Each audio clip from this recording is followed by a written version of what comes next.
Welcome to my channel. Subscribe to hear the latest story. The shattered look on my 6-year-old son's face when my sister revealed the birthday surprise will haunt me forever. Tyler's dinosaur-themed celebration instantly crumbled as she played her cruel video compilation of his stutter in front of all his friends. It was just a joke. Jessica laughed while children snickered and Tyler fled the room. That night, I heard my 78-year-old grandma on the phone with someone. "Some lessons require drastic measures," she whispered. By morning, everything would change in ways none of us expected. I never thought my own family could destroy something as innocent as a child's birthday party. But looking back, the signs were always there. The favoritism, the subtle put-downs, the constant competition for approval. I just never imagined it would hurt my son. My name is Alec, and at 32, I'm doing my best to raise Tyler alone after losing my wife, Sarah, to cancer 3 years ago. The grief nearly broke me, but Tyler needed me to be strong. He was only 3 when she passed, too young to fully understand why Mommy wasn't coming home. The trauma affected him deeply, and within months, he developed a stutter that no amount of gentle encouragement seemed to help. We live in my father's sprawling suburban home in Connecticut, along with my sister Jessica and my grandmother Ruth. Dad insisted we move in after Sarah died, claiming it would be better for Tyler to be surrounded by family. Some days I'm grateful, other days I wonder if it was the right decision. My father, Harold, is 62 and made his fortune in real estate development. He's always been impressed by status and success, which explains why Jessica is clearly his favorite. At 36, she's a marketing executive who never lets anyone forget her 6-figure salary or her corner office with a view of the Manhattan skyline. Meanwhile, he barely acknowledges my career as a high school English teacher. "Still grading papers for peanuts, little brother?" Jessica would ask whenever we gathered for dinner, her voice dripping with mock sympathy. Dad would inevitably chime in. The boy could have joined my business, but he insists on throwing away his potential. Grandma Ruth is the peacekeeper, the heart of our fractured family. At 78, she's sharp as a tack and sees through everyone's pretenses.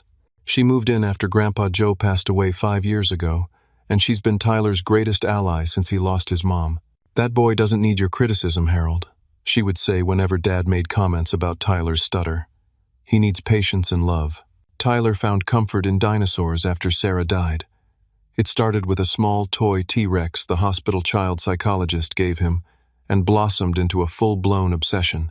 His room transformed into a prehistoric wonderland, with posters, books, and figurines occupying every surface. When he talked about dinosaurs, his stutter almost disappeared, as if the joy temporarily healed something broken inside him. So when Tyler's 6th birthday approached, I knew exactly what theme would make it special. For 6 months, I set aside a portion of my teacher's salary, skipping lunches out and canceling my streaming subscriptions to afford the kind of celebration that might help Tyler forget his pain for one day. "D-Dad, can I have a real D-dinosaur expert at my party?" Tyler asked one evening as I tucked him in, his blue eyes wide with hope. "You bet, buddy. And not just any dinosaur expert. I found one who brings actual fossils kids can touch," I promised, my heart warming at his excited gasp. The weeks leading up to the party were the happiest I'd seen Tyler since before Sarah got sick.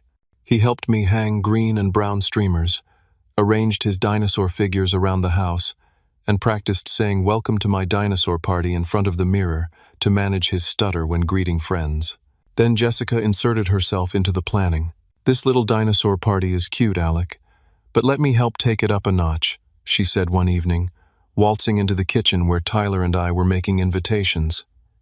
"I have connections, you know. I can handle the entertainment and the cake." Before I could object, she turned to Tyler with exaggerated enthusiasm. "How would you like that, buddy? Aunt Jessica will make your party amazing." Tyler nodded shyly, and I felt cornered. Refusing would disappoint him, but accepting meant surrendering control of the celebration I'd so carefully planned. "That's really generous, Jess, but I've already booked the dinosaur expert and ordered the cake," I explained. "Cancel them," she insisted, pulling out her credit card. "My treat. Dad always says you need to learn to accept help, Alec. Speaking of Dad, he chose that moment to enter the kitchen, car keys jingling in his hand. Just got her detailed, he announced to no one in particular. That '67 Mustang is going to steal the show at the classic car rally next weekend. Dad's restored Mustang was his pride and joy, a gleaming red symbol of his success that he valued more than practically anything. He'd spent 2 years and nearly $60,000 restoring it to mint condition. Maybe you can give Tyler and his friends rides at the party, I suggested, trying to include him in the celebration. He laughed. Not a chance. No sticky-fingered kindergartners in my baby. I saw Tyler's shoulders slump slightly, another small rejection to add to the pile. The night before the party, Jessica called to say she'd taken care of everything. A vague uneasiness settled in my stomach, but I pushed it aside. Despite our differences, she wouldn't deliberately ruin her nephew's birthday, would she? That evening I found Grandma Ruth sitting alone on the back porch, staring at the sunset. "Everything okay?" I asked, joining her on the swing. "Some people only learn through consequences, Alec," she said cryptically. Sometimes love means having the courage to create those consequences. I didn't understand what she meant then. By the next day, I would. Saturday morning arrived with perfect weather and a buzz of excitement. Tyler woke me at 6:30, already dressed in his dinosaur shirt and practically vibrating with anticipation. "Is it tea time for my party yet, Dad?" he asked, bouncing on the edge of my bed. "Not for a few more hours, buddy," I laughed, pulling him in for a hug. "But we can start setting up after breakfast." We transformed the backyard into prehistoric paradise. Green and brown balloons swayed from tree branches. Dinosaur footprints made from construction paper created a path from the front door through the house and into the yard. A welcome to Tyler's Jurassic Park banner stretched across the patio. Tyler carefully arranged plastic dinosaurs on each picnic table, making sure the herbivores and carnivores were properly separated. "The T-Rex and T-Triceratops were enemies, Dad," he explained seriously, his stutter minimal as he spoke about his favorite subject. By 11:30, everything was perfect. The dinosaur expert texted that he was on his way with his collection of fossils. The only thing missing was the cake, which Jessica had insisted on handling. "Don't worry," I assured Tyler as he anxiously checked the time. "Aunt Jessica will be here soon with your cake." The first guests arrived at noon, and soon the backyard was filled with the happy chaos of 6-year-olds playing dinosaur-themed games. Tyler was beaming as he showed his friends how to dig for fossils in the sandbox I'd prepared. For once, he seemed just like any other excited birthday boy, his stutter barely noticeable as he explained dinosaur facts to his captivated audience. The dinosaur expert was a hit.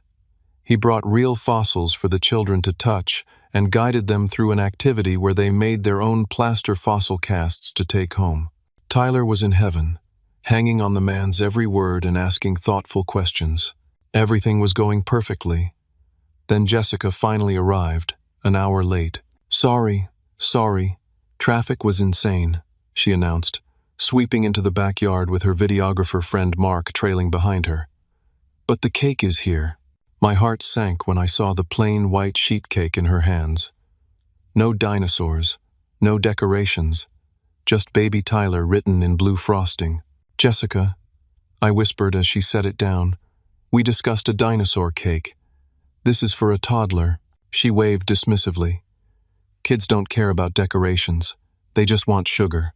Before I could respond, Tyler ran over, his excitement faltering when he saw the cake. "Where are the dinosaurs, Aunt Jessica?" "This is way cooler than dinosaurs," she assured him. "And wait until you see the surprise I brought instead of that boring fossil guy." "But the fossil guy is already here," I said, confusion mounting. "He's been here for an hour." Jessica's smile tightened. "Well, my surprise is better. Everyone gather around. It's present time." I tried to intervene. "We haven't done cake yet. And the party schedule has presents after wear." "Schedules are for boring people," she interrupted loudly. "Mark, set up the projector. Kids, come sit down. I have a special video for the birthday boy." The children obediently gathered on the lawn as Mark connected his laptop to a portable projector aimed at the side of the house. Tyler sat front and center, his face a mixture of confusion and anticipation. "I've been working on this for months," Jessica announced proudly. "A special compilation just for Tyler." The video began playing, and my blood ran cold. It was footage of Tyler at various family gatherings, but not just any footage. Jessica had edited together clips that exclusively featured his stutter at its worst.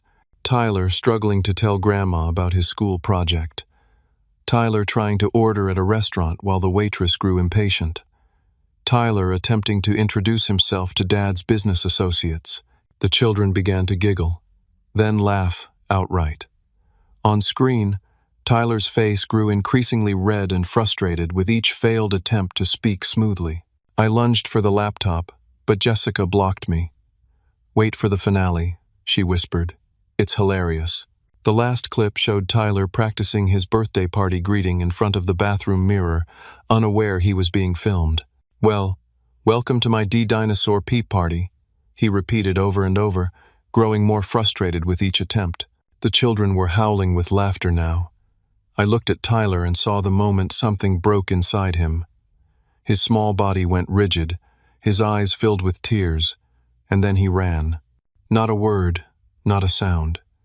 He just fled into the house as the video continued to play his private struggles for everyone to mock. I ripped the cable from the projector and rounded on Jessica. "What is wrong with you?" I hissed, fury making my voice shake. Jessica looked genuinely surprised by my reaction. "It was just a joke, Alec. Kids need to learn to laugh at themselves. He's 6 years old. You just humiliated him in front of everyone." Parents were already gathering their children, shooting uncomfortable glances our way. The dinosaur expert quietly packed up his fossils. The party was effectively over, destroyed in less than 5 minutes. I found Tyler curled in the back of his closet, his dinosaur toys pushed aside. "Go away," he sobbed when I tried to coax him out. "I'm so sorry, buddy," I whispered, my own tears threatening. What Aunt Jessica did was wrong. "Everyone was laughing at me," he hiccuped. I don't want to go back." "You don't have to," I assured him, sitting on the floor outside the closet door. "The party's over." "I never want another birthday party," he declared, breaking my heart all over again. Downstairs, I could hear Jessica laughing with Mark as they helped themselves to cake. When I checked my phone, I found a text Jessica had sent to the family group chat yesterday. "Changed all Alec's boring party plans. Going to show Tyler how to laugh at his little speech problem. Should be hilarious."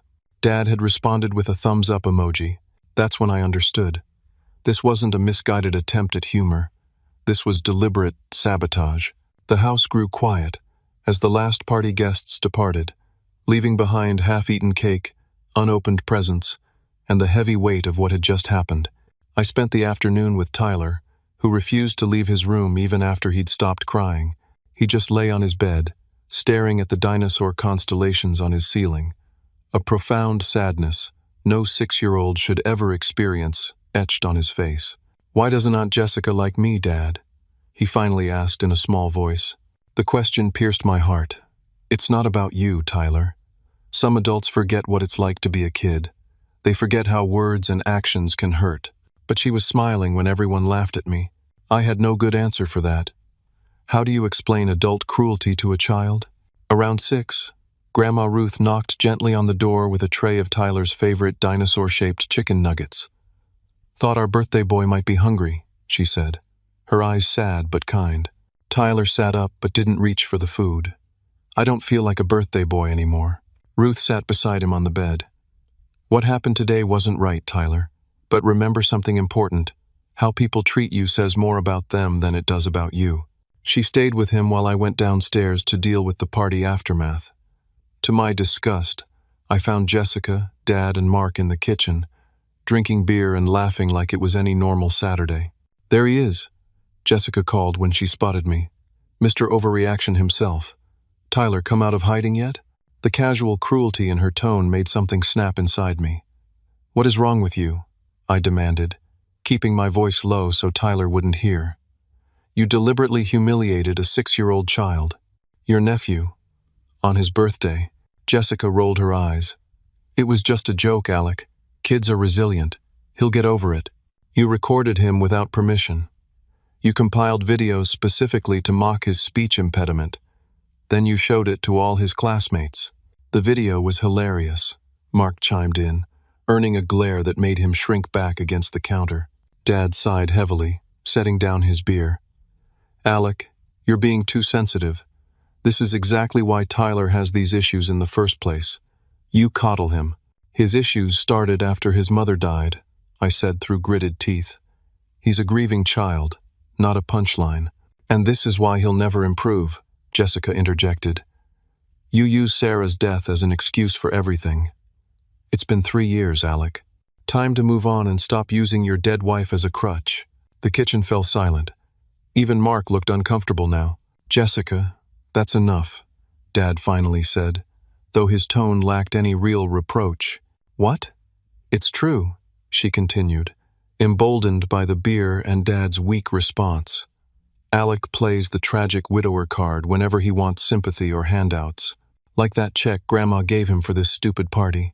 And there it was. The real reason behind the sabotage. You ruined Tyler's birthday because you're jealous. Grandma helped me pay for it? The revelation was so petty, so breathtakingly cruel, I almost couldn't process it. Don't be dramatic, Jessica scoffed, but the flicker in her eyes confirmed my suspicion. Grandma gives you money all the time. Meanwhile, I work 60-hour weeks and get nothing. You make 6 times what I do. That's not the point. It's about fairness. I stared at her, this stranger wearing my sister's face. Tyler is going to remember this day for the rest of his life. Every birthday will trigger this memory of public humiliation. And you did it because you're jealous of a teacher's salary and a few $100s for a child's party? Oh, please, she said, reaching for more cake. He won't even remember this next week. I turned to Dad, hoping for some shred of support, but he was studying the label on his beer bottle, deliberately avoiding my gaze. Tyler deserves an apology, I said firmly, from both of you. For what? Dad asked, finally looking up. Teaching the boy to toughen up? The world isn't going to coddle his little speech problem, Alec. Might as well learn that now. I realized then that any hope for empathy or understanding was futile. We're having dinner in an hour, I said, my voice cold. I expect you both to apologize to Tyler then. Back upstairs, I found Grandma Ruth sitting alone in the hallway outside Tyler's room. He's finally asleep, she whispered. Poor child cried himself into exhaustion. I slid down the wall to sit beside her, suddenly exhausted myself. I don't understand them, Grandma. How can they be so cruel? Ruth's weathered hand covered mine. Some people only learn through their own pain, Alec. They can't feel empathy until they experience similar suffering. What do I do? Move out? Tyler and I can't keep living like this. Give it time, she said cryptically. Things have a way of balancing themselves. Dinner was a tense affair. Tyler refused to come down, so Ruth brought a plate up to his room. Jessica spent the meal texting and laughing at her phone, occasionally sharing hilarious reactions to the party video she'd apparently shared with friends. You recorded that? You actually kept that video? I asked in disbelief. Of course. Comedy gold, she replied without looking up. Already got 300 likes. Take it down. Now. My voice was deadly quiet. Or what? She challenged, finally meeting my gaze. It's my video. I can do what I want with it. Jessica, that's enough, Ruth said, speaking for the first time since sitting down. Remove the video and apologize to your nephew. Stay out of this, Grandma, Dad interjected. Jessica's right. Alec needs to stop overreacting. Overreacting? Ruth's eyebrows rose. A child was publicly humiliated on his birthday. How exactly is Alec overreacting? Boys need to be tough, Dad insisted. Tyler needs to learn to take a joke, like you taught Alec. Ruth's voice took on an edge I rarely heard. By mocking his career choice? By dismissing his grief when Sarah died? Dad flushed. That's different, is it? Or is cruelty simply the language this family speaks now? Jessica slammed her fork down. Great, now the guilt trip. This is why Alec's such a snowflake. You've always babied him, Grandma, just like you're babying Tyler. And what about you, Jessica? Ruth asked calmly. Who babies you? Who gives you everything you want without question? Who defends your worst behaviors? Jessica glanced at Dad, then quickly away. I've earned everything I have. Have you? Or have you been protected from consequences your entire life? An uncomfortable silence fell over the table.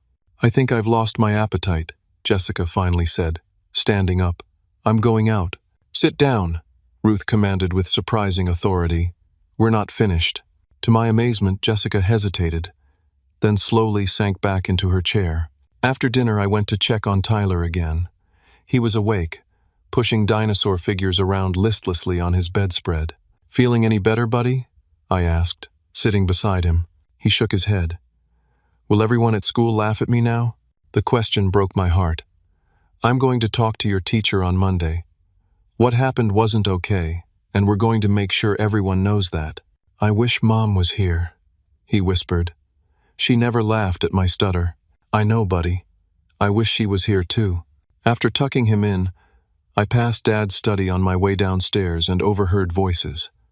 Pausing by the slightly open door, I listened. We need to discuss your will, Mom, Dad was saying to Ruth. With your health concerns, it's time to get everything in order. My will is already in order, Harold, Ruth replied. Yes, but circumstances change. Alex's emotional instability lately is concerning. Perhaps it would be wiser to create a trust that I oversee, rather than direct inheritances. I felt a cold realization wash over me. This wasn't just about a birthday party or a few $100s. This was about controlling Grandma Ruth's substantial estate. I'm perfectly capable of managing my own affairs, Ruth said coldly. Of course you are, Mom, Jessica's voice chimed in. Dad's just worried about Alex's judgment, especially with how he's raising Tyler. The boy clearly needs structure and discipline, not coddling. I'd heard enough. Moving away from the door, I felt a new understanding of the day's events. This wasn't random cruelty. This was calculated. Jessica and Dad were trying to drive a wedge between Ruth and me, painting me as emotionally unstable and an unfit parent. Back in my room, I lay awake for hours, wondering how my family had become so twisted. Around midnight, I heard Ruth moving in the hallway.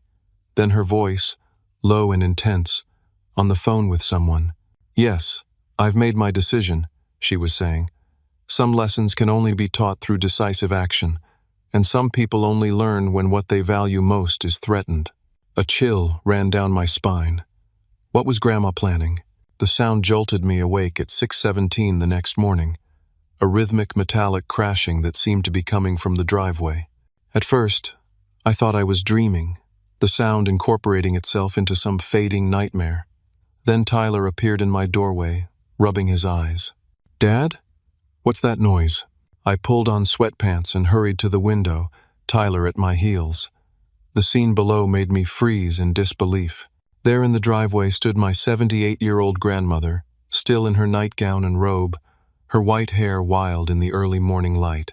In her hands was a baseball bat from the garage, and she was methodically, deliberately, smashing it against Dad's prized 1967 Mustang. Is that Grandma? Tyler asked, pressing his face to the glass.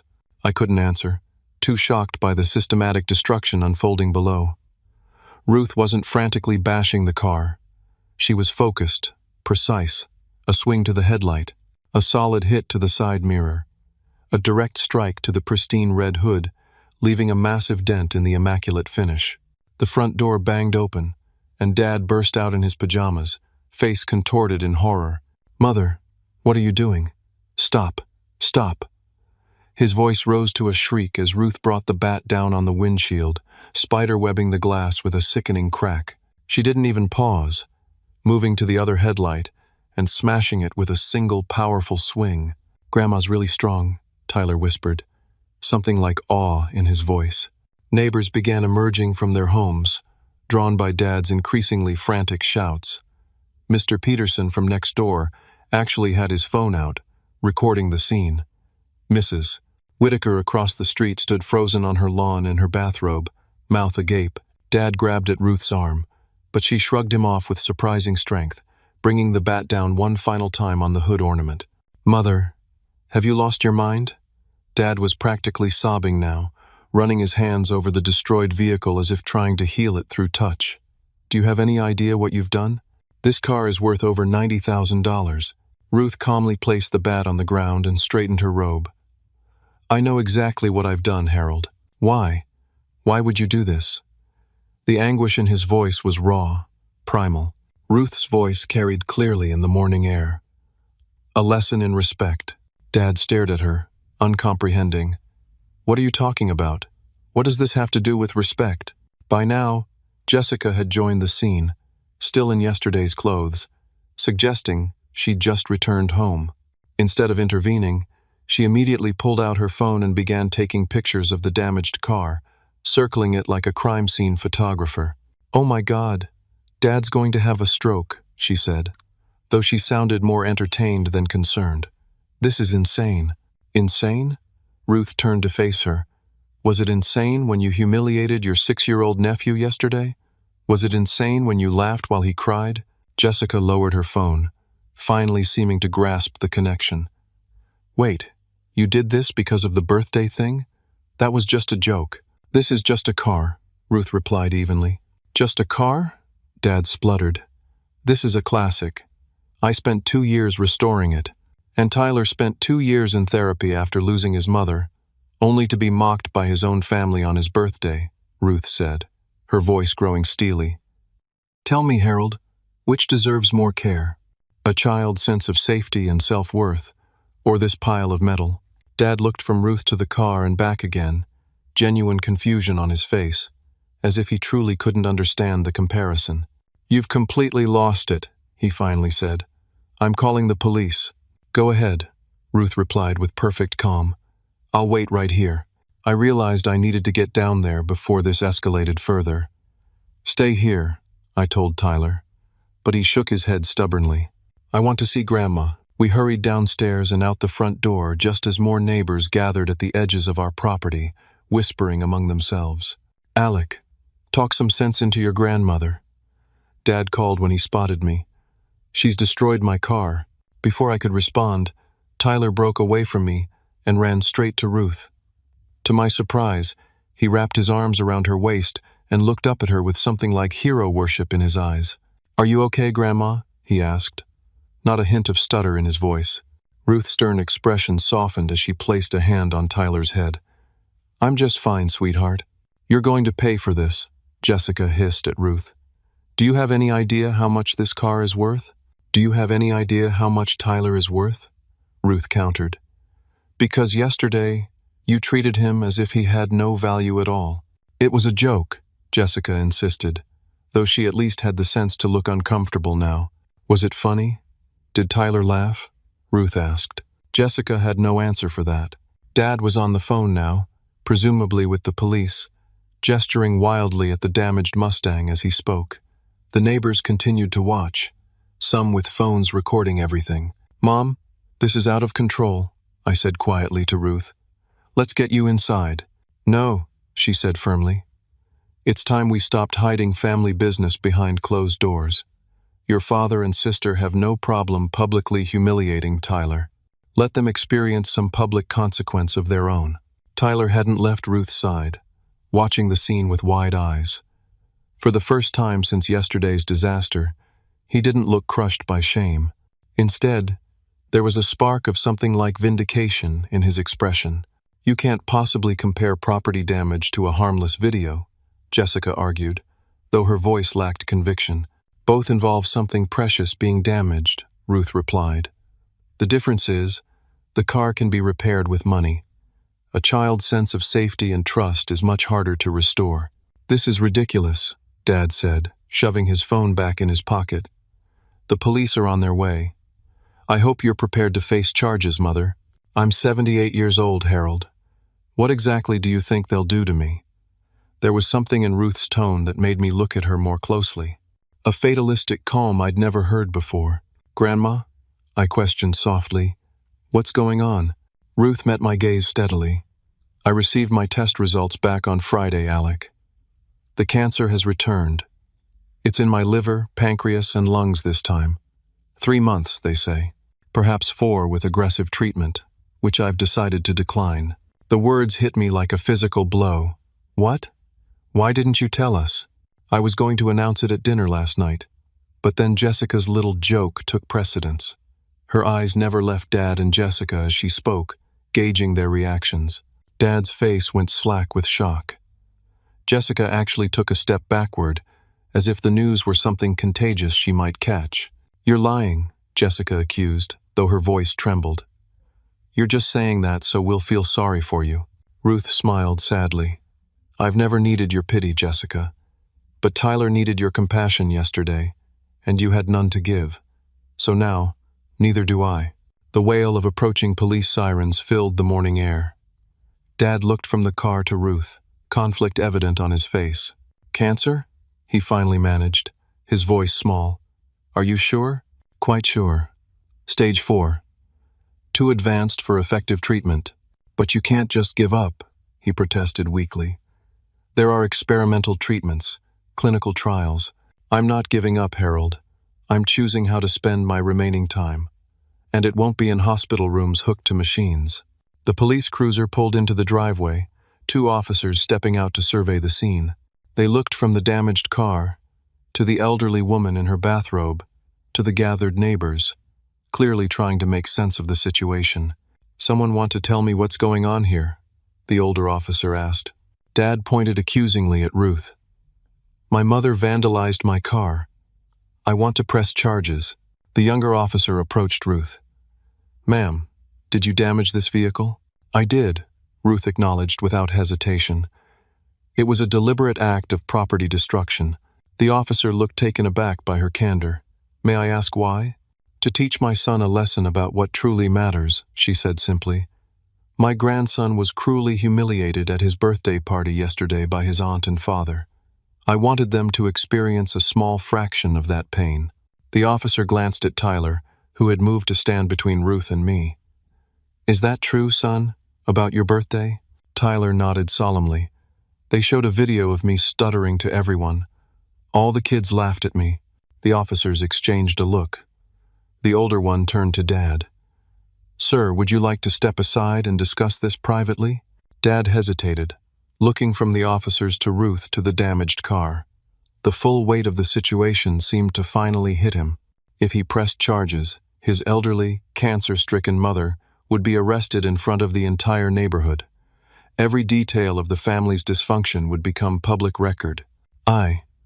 "Perhaps we can handle this as a family matter," he said finally, his shoulders sagging in defeat. The younger officer nodded. "That might be best, sir. Family disputes can be complicated." As the officers prepared to leave, having determined there was no immediate danger, Ruth turned to face the house. "I'll be packing my things now, Harold. Tyler and Alec will help me." "What are you talking about?" Dad asked, confusion replacing his anger. "I'm leaving," she stated simply. "I refuse to spend my final months in a home where cruelty is defended and kindness is mocked." "Don't be ridiculous, Mother. Where would you go?" "I have options." Her gaze shifted to me. "Alec, would you and Tyler be willing to join me? I think it's time we all had a fresh start." Before I could answer, Jessica let out a derisive laugh. "On what? Alec's teacher salary? Good luck with that." Ruth's smile was cold. "I have resources, Jessica. Resources that, until this moment, I had planned to share with all of you equally. Plans change." A heavy silence fell over the driveway as the implication of her words sank in. Dad and Jessica exchanged alarmed glances. Tyler tugged at my hand. "Can we go with Grandma, Dad? Please?" Looking at my son's pleading face, at Ruth's quiet dignity, then at Dad and Jessica's calculating expressions, I knew there was only one right answer. "Yes, buddy. I think it's time we did." We retreated into the house, leaving Dad crouched beside his mangled Mustang in the driveway. The neighbors gradually dispersed, though I knew the story would be circulating through the community before lunchtime. Ruth walked with her head high, one arm around Tyler's shoulders, not a hint of remorse on her face. Jessica followed us inside, her initial shock giving way to calculation. "Grandma, you can't be serious about moving out. You're ill. You need family around you." "I'm quite serious, Jessica," Ruth replied calmly as we entered the living room, "and I will have family around me. The family members who show genuine care and respect." Dad burst through the front door, his face flushed with a volatile mixture of rage and panic. "Mother, this tantrum has gone far enough. You damaged my property to make some misguided point. Fine. Message received. But this talk of moving out is ridiculous. Is it?" Ruth settled into her favorite armchair, looking remarkably composed for someone who had just taken a baseball bat to a classic car. "I think it's long overdue." "You're not thinking clearly," Dad insisted, pacing the room. "You're upset about your diagnosis, which is understandable. But making rash decisions now will only— "My diagnosis has brought clarity, not confusion," Ruth interrupted. "When you know your time is limited, it becomes very easy to distinguish between what matters and what doesn't." Jessica took a different approach, her voice softening as she perched on the arm of Ruth's chair. "Grandma, we're all upset about yesterday. What I did was thoughtless, and I'm sorry if it hurt Tyler's feelings. But destroying Dad's car and threatening to leave the family? That's an extreme overreaction." Ruth looked at her steadily. "Where is the apology, Jessica?" "I just said I was sorry." "No, you said you were sorry if it hurt Tyler's feelings, which suggests his pain was optional or an overreaction. A real apology acknowledges the hurt caused without qualification." Jessica flushed. "Fine. I'm sorry I showed the video. It was mean. But it doesn't justify what you did." "I'm not asking for justification," Ruth replied. "I'm not the one who needs to forgive you." All eyes turned to Tyler, who stood close to my side, watching the adults with wary attention. Jessica sighed dramatically before kneeling to Tyler's level. "Tyler, I'm sorry about the video. I was trying to be funny, but it was mean. Do you forgive me?" Tyler looked up at me uncertainly. "It's your choice, buddy," I told him quietly. "You don't have to decide right now." Tyler turned back to Jessica. "Why did you want to make everyone laugh at me?" The directness of the question seemed to catch Jessica off guard. I didn't think about it like that. I just thought it was funny.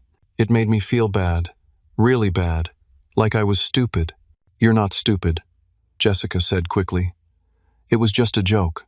A joke is supposed to make everyone laugh," Tyler said softly. I wasn't laughing. Jessica had no response to that. For perhaps the first time in her adult life, she appeared genuinely lost for words. Dad, apparently deciding this emotional terrain was too difficult to navigate, changed tactics.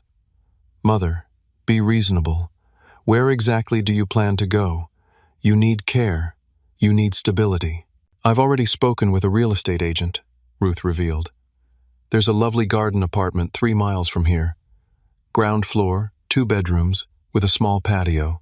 The rental agreement is month to month, perfect for my situation." "On what income?" Dad scoffed. "Your pension barely covers your medications."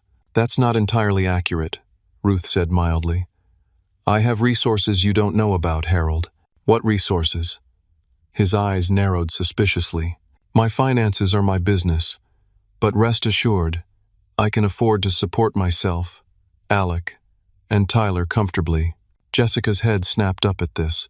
"What finances? Grandpa Joe left everything to you, and you've been living here rent-free for 5 years. Your grandfather was a careful man," Ruth explained. "The house and visible assets were transferred to me, yes.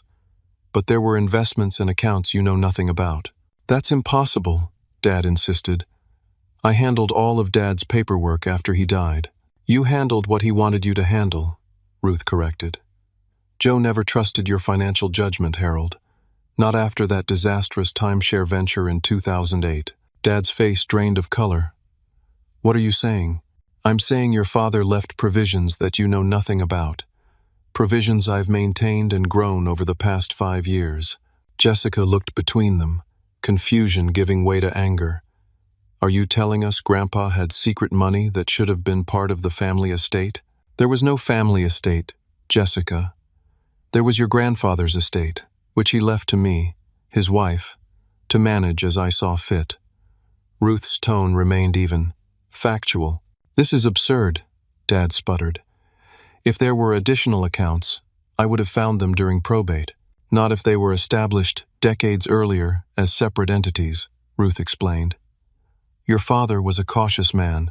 He believed in safeguarding assets from both tax implications and potentially unwise spending habits. The implication hung heavily in the air.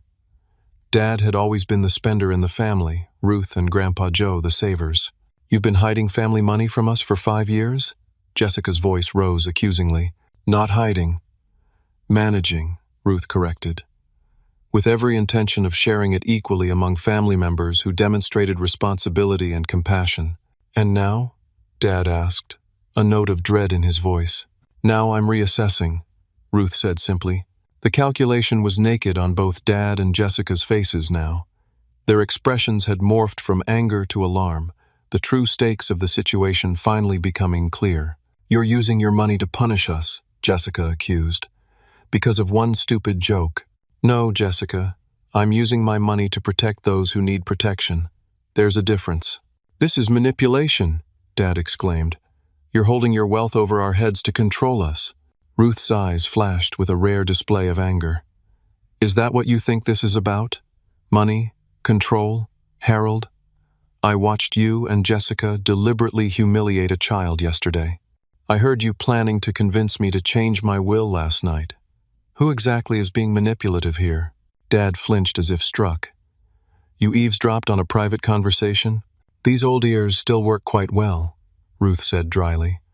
"And it's fortunate they do, or I might never have known about your plans to have me declared incompetent so you could control my assets." "That's not what we said," Jessica protested. "No? Then what exactly did you mean by handling Mom's declining judgment and protecting the family interests?" Ruth's gaze was unwavering. Jessica looked to Dad for support, but he seemed suddenly fascinated by the pattern in the carpet. "Alec's emotional instability is a legitimate concern," Jessica tried again, "especially with how he's raising Tyler. The boy clearly needs structure, not coddling."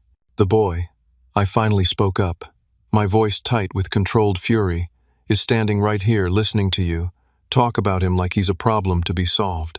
He has a name, he has feelings, and he deserves better than what this family has given him." Tyler pressed closer to my side, and I placed a protective hand on his shoulder. "Alec, be reasonable," Dad said, adopting a placating tone. "We all want what's best for Tyler, but your approach clearly isn't working. The boy still stutters after 3 years of therapy. Maybe a firmer hand." "A firmer hand?" I repeated incredulously. "You think bullying and humiliation will fix a speech impediment caused by trauma? What's next, Dad? Should we make fun of his nightmares too? Mock him when he cries for his mother?" "Don't be dramatic," Jessica cut in. "No one's suggesting. You don't get to tell me how to raise my son," I said, my voice low but resolute. "Not after yesterday, not ever again." "If you leave this house with Mother," Dad said, his tone shifting to one of warning, "don't expect any support from me. No help with Tyler's school tuition, no safety net." "I never had one anyway," I replied coldly. "You've been holding your financial support over my head for years, making sure I know it's conditional on me living life your way. I'm done with that." "You'll be back," Jessica predicted smugly. "The first time you can't make rent on your teacher's salary, you'll come crawling back. I'd live in my car before I subjected Tyler to another day of your jokes."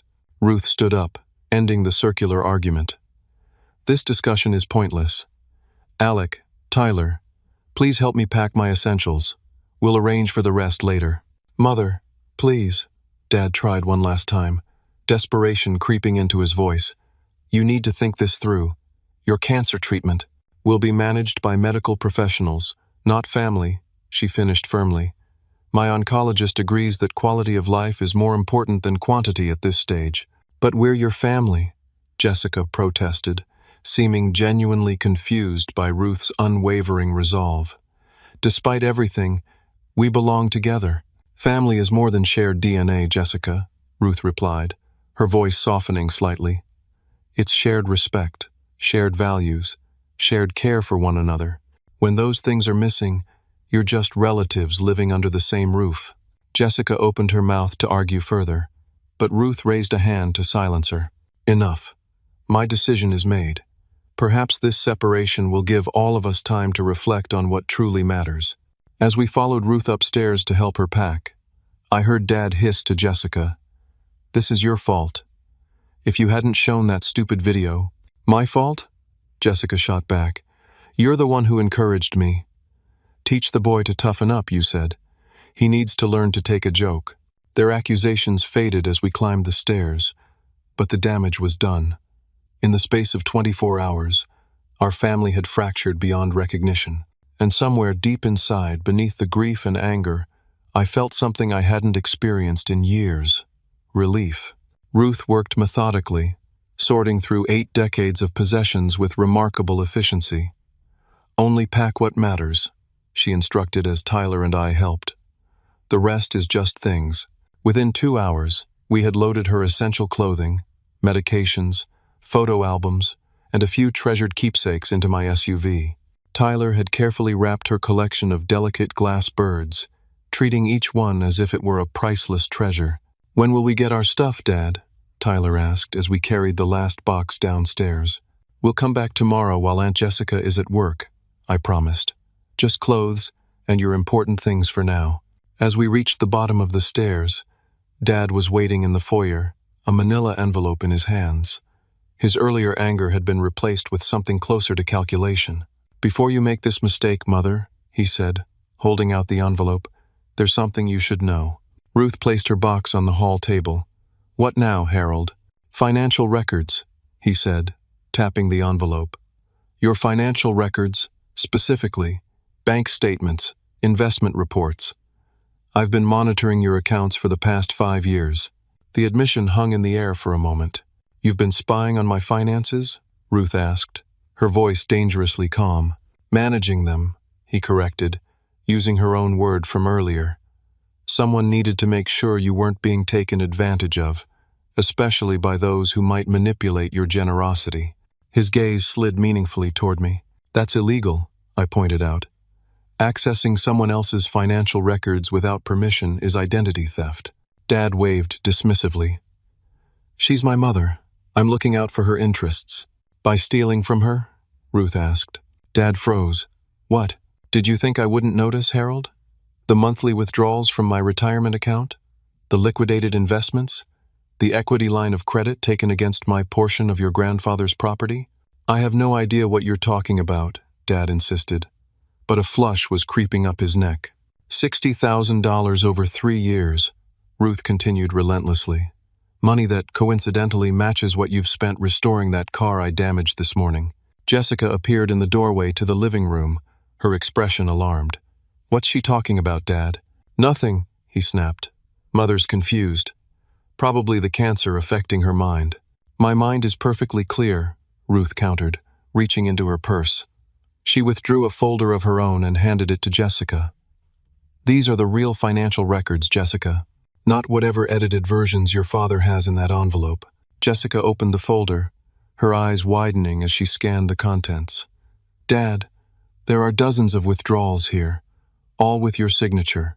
"It was a loan," Dad said quickly. "Mother agreed to help with the car restoration."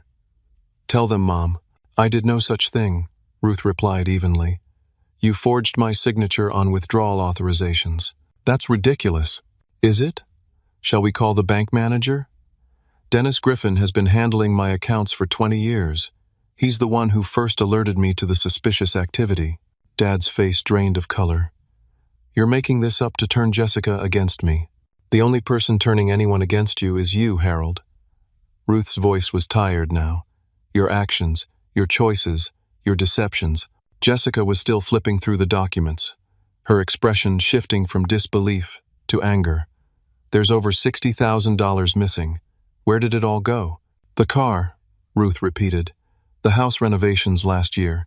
The fishing boat he keeps at the lake house that he told you was a business investment." "Dad?" Jessica looked up, seeking denial. Dad's composure finally cracked. "What was I supposed to do? The business has been struggling for years. I needed to maintain appearances." "You've been stealing from Grandma?" Tyler asked, his small voice cutting through the tension. Dad flinched at the directness of the question coming from his grandson. "Adults borrow from each other, Tyler. It's complicated. Borrowing means asking first," Tyler said with the simple logic of a child, "and giving it back." "When exactly were you planning to repay me, Harold?" Ruth asked. "Before or after you had me declared incompetent to manage my own finances?" Jessica turned on Dad, fury replacing her shock. "You said the business was thriving.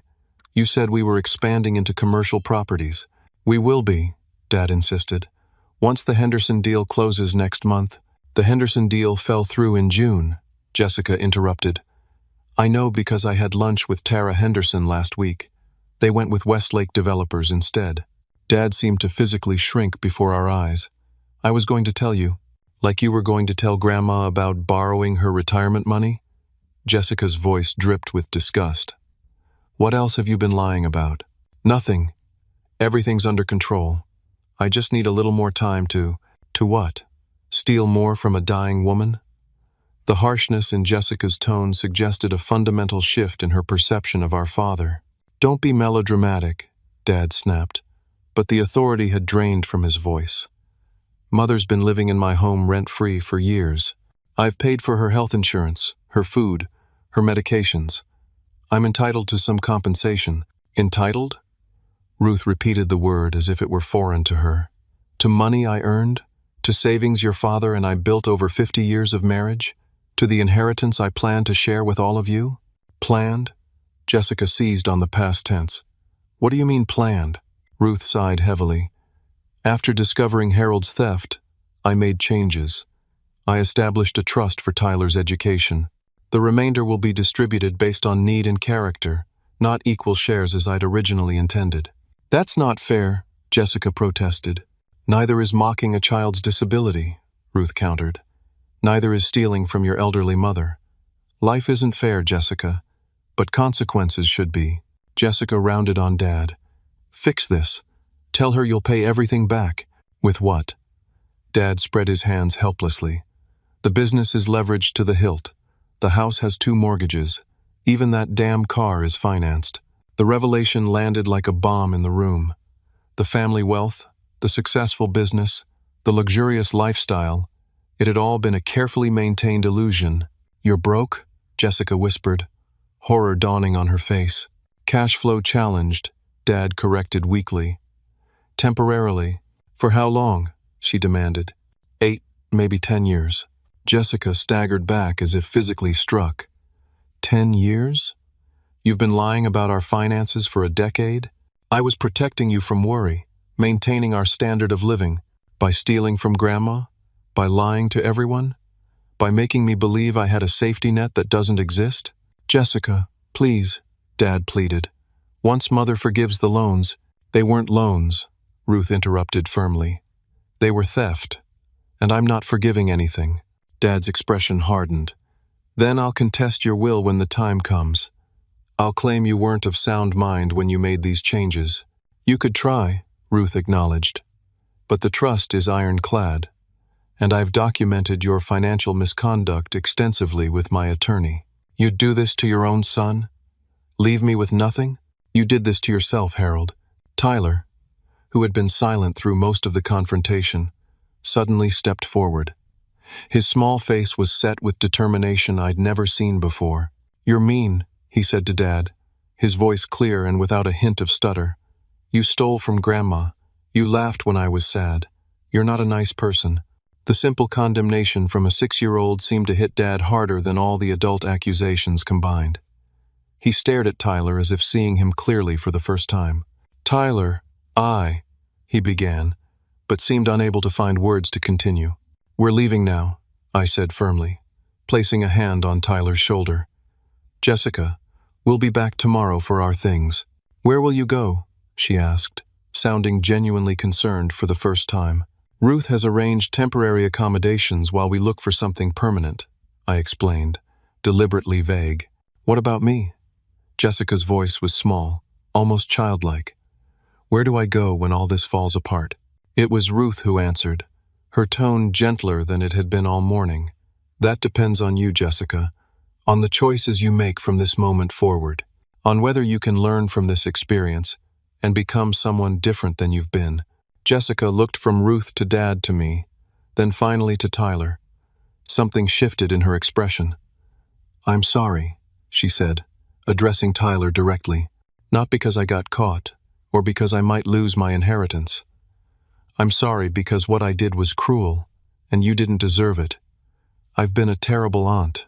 Tyler studied her for a long moment, then nodded solemnly. People can change if they really want to. Out of the mouths of babes, the simple wisdom silenced everyone. As we loaded the last of Ruth's things into my car, Dad made one final plea. "Mother, please, don't do this. We can work something out." Ruth paused before getting into the passenger seat. "When you're ready to make genuine amends, Harold, not just to save your inheritance, but because you truly understand the harm you've caused, you know how to reach me." As we pulled away from the house, Tyler waved goodbye to Jessica, who stood alone on the front steps. She raised her hand in return, her expression unreadable from a distance. "Will we ever come back, Grandma?" Tyler asked as the house disappeared from view. Ruth reached back to squeeze his hand. "Some endings are necessary for better beginnings, sweetheart. But that doesn't mean they're forever." I glanced in the rearview mirror at my son, noticing how he sat taller somehow, as if a weight had been lifted from his small shoulders. Whatever happened next, I knew we had made the right choice. 6 months passed in our new life. The garden apartment Ruth had arranged became a sanctuary of calm after the toxic environment of Dad's house. Tyler's bedroom overlooked a small pond where ducks gathered each morning, and he'd named each one, keeping a detailed journal of their habits and behaviors. His dinosaur collection found a place of honor on specially installed shelves, no longer hidden away in a room he was afraid to leave. Most surprising was the change in Tyler himself. The stutter that had plagued him since Sarah's death began to fade within weeks of our move. His therapist, a kind woman named Dr. Rivera, attributed it to reduced anxiety and a more supportive environment. "Children are remarkably resilient when they feel safe," she explained during one of our sessions. "Tyler's speech issues were exacerbated by the constant stress in your previous home. Remove the stress, and often the symptoms improve naturally." Ruth's health declined as expected, but she faced her illness with characteristic dignity. She declined aggressive treatments in favor of comfort care, determined to make her remaining time meaningful rather than merely longer. "Quality over quantity," she would say whenever I expressed concern about her decision. "I've had a good life, Alec. 78 years is nothing to sneeze at." We established new routines. Morning coffee on the patio while Tyler explained the latest dinosaur fact he'd learned. Afternoon reads in the living room, Ruth in her favorite chair, while Tyler and I sprawled on the floor with books. Evening meals where we each shared the best part of our day, a tradition Sarah had started that felt right to resurrect. The school year progressed, and Tyler thrived in ways I hadn't thought possible. His teacher reported he was participating more in class, had made several friends, and showed particular aptitude for science. The video incident faded from his classmates' memories, replaced by Tyler's newfound confidence and enthusiasm. Then, 4 months after our departure, a text message from Dad appeared on my phone. "Can we meet? Just us." I showed it to Ruth, who nodded encouragingly. "Hear him out. People can surprise you." We arranged to meet at a coffee shop halfway between our homes. Neutral territory for what would inevitably be a difficult conversation. I arrived early, selecting a corner table that offered some privacy without feeling isolated.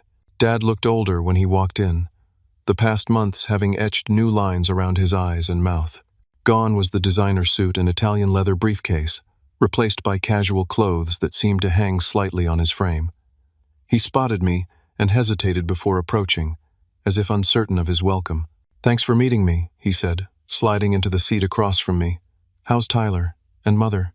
"They're doing well," I replied, keeping my tone neutral. "Tyler's stutter has improved significantly. Ruth is comfortable, all things considered." Dad nodded, fingers fidgeting with a paper napkin. "I've been seeing a therapist," he said abruptly. "First time in my life. Never thought I needed it before." This unexpected revelation caught me off guard. "That's good. It's hard," he admitted, "looking at yourself honestly, seeing patterns you've spent decades justifying." I remained silent, waiting for him to continue. "I was wrong, Alec." The words seemed physically painful for him to speak. "About Tyler, about you, about how I've treated both of you. I was wrong, and I'm sorry." "Why now?" I asked, needing to understand if this was genuine or simply another manipulation. Dad sighed heavily. "Jessica moved out last month.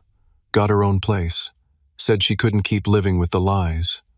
He rubbed his face wearily. The business is officially in Chapter 11. The house is in foreclosure. I'm staying in a studio apartment above Wilson's Hardware downtown. I felt a complex mixture of emotions, satisfaction that consequences had finally arrived, but also a strange sadness for the man before me. I'm sorry about the business, I said, meaning it. Despite everything, it had been his life's work. Don't be. It's been failing for years. I just couldn't admit it. He met my gaze directly. Pride is expensive, Alec. I'm learning that the hard way. We sat in silence for a moment, the ambient noise of the coffee shop filling the space between us. Jessica told me the video went viral, Dad finally said. The one she made of Tyler. My hands clenched involuntarily. What? Not because she shared it intentionally, he clarified quickly. One of the parents at the party posted it. It got picked up by one of those family fails accounts. Jessica lost 3 corporate clients when they recognized her voice mocking a child with a disability. I hadn't known this, but it explained her abrupt career troubles. Actions have consequences, I said, echoing Ruth's words from months earlier. Yes, they do. Dad took a deep breath. I'd like to see Tyler, if that's possible. Not at your place, neutral ground like this. Supervised, of course. I understand if you say no. The request was so different from the entitled demands of the past that I found myself considering it seriously. I'll need to talk to Tyler first, and his therapist. If he's comfortable with it, we can arrange something. Relief flooded Dad's face. Thank you. That's more than I deserve. It's not about what you deserve, I clarified. It's about what's best for Tyler. Dad nodded soberly. As it should be. Before leaving, he handed me an envelope. For Mother. It's not much, just the first payment. I've taken a job managing Wilson's store. The pay's nothing like what I'm used to, but it's honest work. I opened the envelope to find a check for $500 and a handwritten note. You don't need to deliver this now, Dad said quickly. Just whenever it feels right. 2 weeks later, after careful consultation with Dr. Rivera and multiple conversations with Tyler, we agreed to a short meeting at a local park. Tyler was understandably nervous, but also curious. Has Grandpa changed? He asked as we drove to the meeting spot. I think he's trying to, I answered honestly. People can change if they really want to, remember? Dad was waiting by the playground, a small gift bag in his hands. He'd lost more weight, but his eyes were clearer than I'd seen them in years. Thank you for coming, he said, addressing Tyler directly, rather than speaking through me. I've missed you. Tyler nodded but stayed close to my side. I brought you something, Dad continued, holding out the bag. It's not much, but I thought you might like it. Tyler looked to me for permission. When I nodded, he cautiously accepted the gift. Inside was a small, perfectly preserved fossil of a fern, professionally mounted in a simple frame. It's 300 million years old, Dad explained, from the Carboniferous period. I remembered you saying the dinosaurs came later, but I thought you might appreciate seeing what the world looked like before they arrived. Tyler's eyes widened as he carefully traced the delicate impression left by the ancient plant. This is real? 100% authentic, Dad confirmed. The museum downtown has a shop where they sell smaller specimens. I asked the paleontologist there to help me choose something scientifically accurate. The thoughtfulness of the gift, not just a generic toy, but something that showed genuine attention to Tyler's specific interests, surprised me. This wasn't the empty gesture I'd expected. Thank you, Tyler said softly. It's really cool. I'm sorry, Tyler, Dad said, kneeling to meet him at eye level, for laughing when Aunt Jessica showed that video, for not protecting you like a grandfather should, and for all the times before that when I wasn't kind or patient with your stutter. Tyler studied him seriously. Did you really steal from Grandma? Dad flinched at the directness, but nodded. Yes, I did, and that was very wrong. Are you going to give the money back? I'm trying to, Dad admitted. It will take a long time, but I'm paying a little each month now. Tyler considered this. Grandma says making mistakes isn't the worst thing. Not fixing them is. Your grandma is a very wise woman, Dad agreed. The visit lasted only 30 minutes, but it ended on a civil note. As we prepared to leave, Dad asked, "How is Mother doing?" "Really?" I hesitated before answering truthfully. "The doctors say it could be any time now. Weeks, maybe days." Pain flashed across his face. "Would she? Do you think she would see me?" Again, I was struck by the difference in his demeanor. The old Harold would have demanded access as his right. This version asked permission, prepared for rejection. "I'll ask her," I promised. Ruth agreed to the visit, unsurprised by the request. "I've been expecting him," she said serenely. "Took him long enough." 3 days later, Dad arrived at our apartment, clearly nervous but determined. He brought no gifts, made no grand gestures, simply sat beside Ruth's bed and held her hand. "I'm sorry, Mom," he said, his voice cracking, "for everything." "I know, Harold," she replied gently. "I forgive you." They spoke privately for over an hour. When I checked on them, I found Dad reading aloud from Ruth's favorite book of poetry, his voice soft and steady, her eyes closed in peaceful listening. That visit became the first of many over the following weeks. Dad never stayed long, never imposed, but his presence seemed to bring Ruth comfort. Jessica came too, tentatively at first, then with increasing regularity. Her transformation was less dramatic than Dad's, but no less significant. She'd taken a job at a non-profit, helping disadvantaged children access educational resources. "It pays practically nothing," she admitted during one visit, "but it matters. I'm learning what that feels like."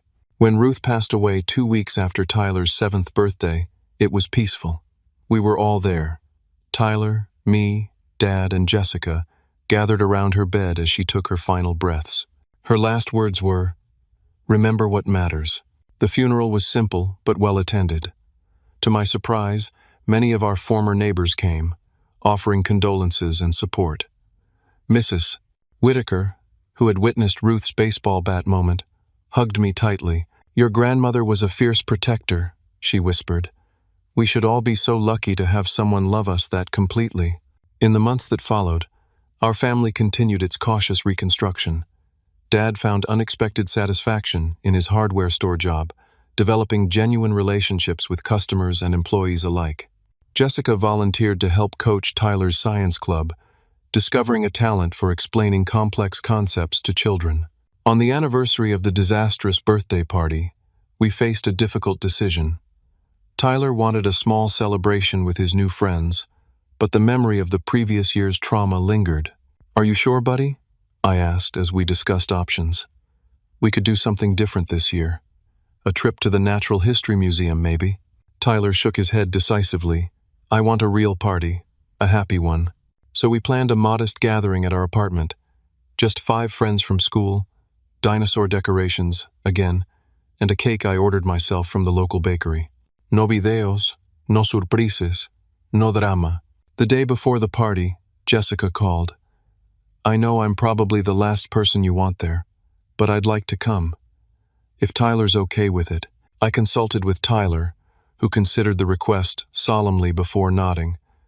"She's trying to be better, right?" "I think so, buddy." "Then she should come." The surprise came the morning of the party when Dad arrived with Jessica, carrying a large, carefully wrapped package. "Special delivery for the birthday boy," he announced, setting it on the coffee table. "From Grandma Ruth." Tyler and I exchanged confused glances. "Grandma's in heaven," Tyler said carefully, as if concerned Dad might have forgotten. "She arranged this before she left us," Dad explained. "Made me promise to wait until today."